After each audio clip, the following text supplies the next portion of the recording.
What's up, everybody? I'm the Nerf Modding Nerd, and this is Nerf News episode 50. So starting off today, we have some very sad news from Project FDL. Project FDL says they are unfortunately going to be closing their doors due to supply issues. Their motor supplier has recently stopped supplying them, so they had to move to a different one who as well stopped supplying those motors, and so they cannot sustain it with no motors, obviously, because these are high-quality flywheel blasters, and they use brushless motors, so you can't just drop in a pair of FRVs or something. And they are also having issues in the fact that most of their orders are for electronics kits now, which make them less money, so they're having to shut down due to those two issues, unfortunately. So they said that they will be completing any orders that have been placed at this time, but they will not be accepting many more new orders as they don't have very many parts left. So that's very sad news to hear, and I wish them well in the future. Next up, we have a new blaster that is the Sith Trooper blaster from Rise of Skywalker Star Wars, which is the new movie coming out in December.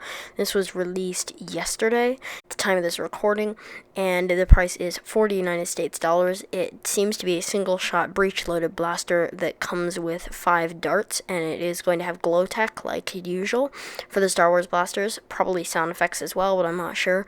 And $40 is pretty highly priced for this, but you know, it's Star Wars. This seems to be an exclusive to Entertainment Earth, which sells all sorts of movie stuff, but I'm not sure, and I hope we get it at the retailers, because I don't even know where this thing ships. Next up, we have a new variant on the Caliburn magwell that lets you load the mag from the top as well. So if you're in a sticky situation and you don't have time to pull out a mag, you can load in a couple darts from the top of the Caliburn.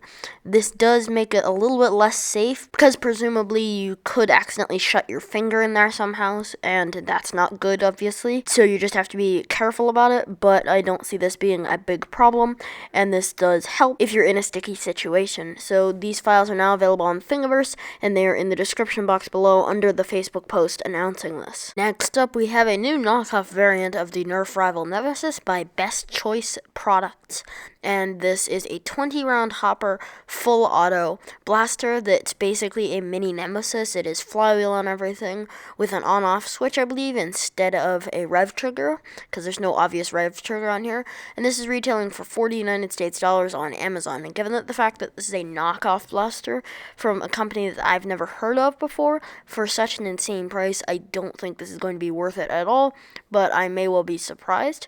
So there'll be a link to that in the description. And lastly for today, we have a Nerf mod contest presented by the Nerf Life Facebook group. This was announced yesterday, and it runs from right now, as you're viewing this video, to December 31st, 2019 at midnight. So it does not give a time zone, but submit it early just to be sure if you want to compete in this. There are 3 categories: the amateur class, which is your first time doing a blaster; intermediate class, not your first time, you've started working on it; and expert, you've done it a lot of times.